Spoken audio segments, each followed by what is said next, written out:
Selanjutnya datangnya dari Burhanuddin dari Riau. Assalamualaikum warahmatullahi wabarakatuh. Waalaikumsalam warahmatullahi wabarakatuh. Buya, saya dapat broadcast WhatsApp seperti ini. Bersabda Rasulullah sallallahu alaihi wasallam, barang siapa selama hidupnya pernah meninggalkan sholat tetapi tidak dapat menghitung jumlahnya, maka sholatlah di hari Jumat terakhir bulan Ramadan sebanyak 4 rakaat dengan satu kali tasyahud akhir saja. Tiap rakaat membaca 1 kali Fatihah, kemudian surat Al-Qadar 15 kali dan surat Al-Kautsar 15 kali. Sayyidina Abu Bakar berkata, saya mendengar Rasulullah SAW bersabda, salat tersebut sebagai kafarah, pengganti salat 400 tahun. Dan menurut Sayyidina Ali, salat tersebut sebagai kafarah 1000 tahun. Maka para sahabat bertanya, umur manusia itu hanya 60 tahun atau 100 tahun, lalu untuk siapa kelebihannya? Rasulullah menjawab, untuk kedua orang tuanya, untuk istrinya, untuk anaknya, dan untuk sanak familinya, serta orang-orang yang di dekatnya atau lingkungannya. Apakah benar hadis ini? Baik. Bismillah. Semoga Allah menjaga lisan dari menghadirkan fitnah. Ini memang hal gitu paling enak tidak dipertanyakan. Tapi karena sudah ditanyakan harus dijawab. Dan langsung kami tidak akan menghadirkan pendapat saya. Baru sekarang akan saya sebutkan referensinya. Selama ini kalau kita menyampaikan urusan fikih, semuanya percaya saya akan ngambil referensi dari orang. Hari ini akan saya sebutkan referensinya dari mana. Yang pertama begini. Salat kafarah macam-macam modelnya. Terlepas dari benar tidak, kita akan ada modelnya seperti yang disebutkan, salat 4 rakaat dengan 1 salam. Pertama ini yang 2 Al-Qadar dan sebagainya. Ini salat 4 rakaat di Jumat Ramadan akhir. Ini adalah satu macam salat kafarah. Ada lagi salat kafarah yang lainnya adalah salat 5 waktu di akhir bulan Ramadan. Jadi ada macam salat kafarah, ada 3 model yang kita ketahui selama ini. Ada yang kedua adalah sholat 5 waktu. Kalau di Ramadan, di Jumat akhir bulan Ramadan melakukan sholat, habis sholat Jumat langsung sholat 5 waktu. Ini disebut sebagai sholat kafarah juga. Ada sholat kafarah yang dilakukan dengan 2 salaman dengan bacaan ayat macam ini ada. Jadi ada 3 model sholat kafarah. Baik, langsung saja.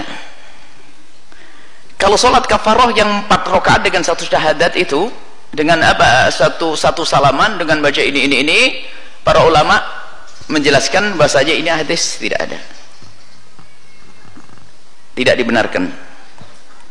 Bahkan semuanya ini disimpulkan sudah. Saya simpulkan dulu dari 3 model sholat kafarah ini, seorang imam besar, terserah apakah yang pertama, kedua, yang ketiga, imam besar yang bernama Imam Ibnu Hajar Al-Haytami Al-Makki di dalam Fatwa Fiqhiyah Al-Kubronya, kemudian, dan itu fatwa dilihat juga oleh murid beliau, dan murid beliau juga tidak merubah fatwa tersebut karena murid beliau orang hebat yang kitab fikihnya masyhur di Indonesia, yaitu Syekh Zainuddin Al-Malibari.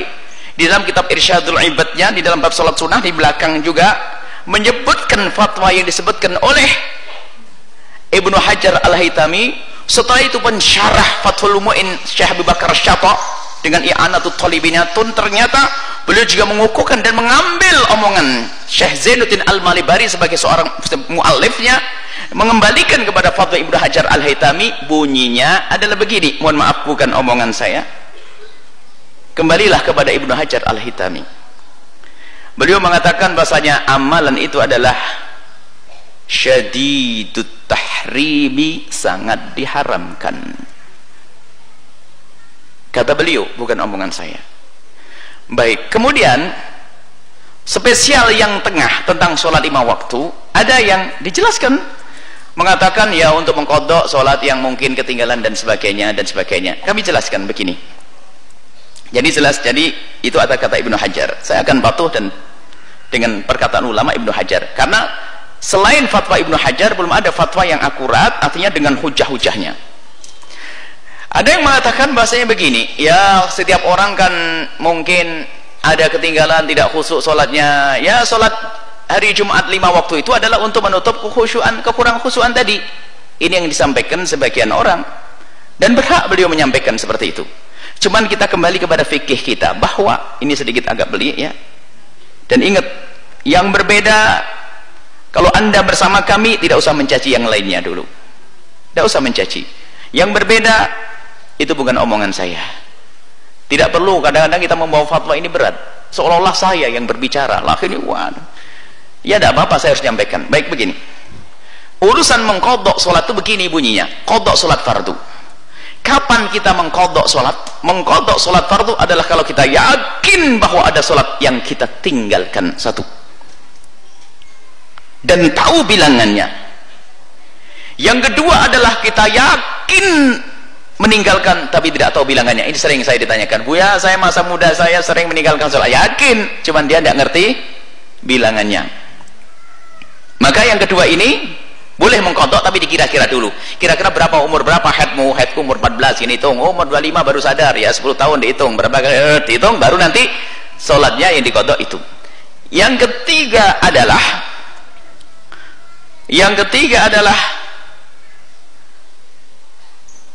nggak ada yakin yang ditinggalkan, nggak ada menduga yang ada tinggalkan. Terus lah ini ya kan mungkin ada sholat kita yang ngeblank, nggak khusyuk dan sebagainya dan sebagainya. Makanya yuk kita kodok. Jawabannya adalah Nabi yang memberikan jawaban.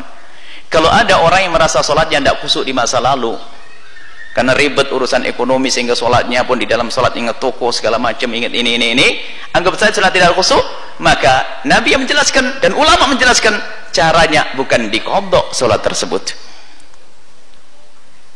Tapi apa?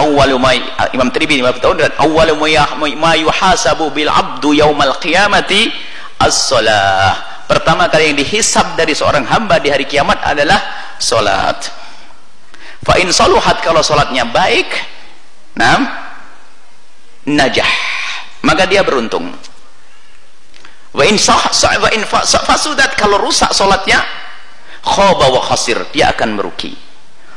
Wa in nintaqasa, kalau ada yang kurang, min faridatihi, dari salat fardu yang dilakukan, dari semua fardunya, qala rabb, Allah bersabda firman, unduru, hai malaikat, lihat, hal li abdi, apakah hambaku ini punya mata tawa'a, salat sunnah atau kesunnahan, yakmulu biha man takhassa min faridatihi, yang bisa menyempurnakan kefarduannya, Nah, para ulama memahami bahasanya, kesimpulannya setelah itu apa? Qobliyah ba'diyah kita itulah yang menyempurnakan kekurang khusyuan kita di dalam sholat, bukan mengkodok. Inilah yang bisa kami hadirkan. Nah, ini kami hanya menyampaikan cara mengkodok. Adapun fatwa sholat kafarah tadi, sholat baro'ah menurut Ibnu Hajar bahasanya, tapi isinya adalah sholat baro'ah menurut Ibnu Hajar al-Haytami adalah juga sholat kafarah tersebut. Kata beliau seperti itu, syadidatut tahrim, sangat diharamkan. Saya lepaskan, saya kembalikan kepada Ibnu Hajar al-Haytami, silahkan ya. Semoga Allah mengampuni kita dan menjaga agar Allah menjauhkan kita dari fitnah perselisihan. Dan hamba Allah termasuk kami yang lemah ini tidak akan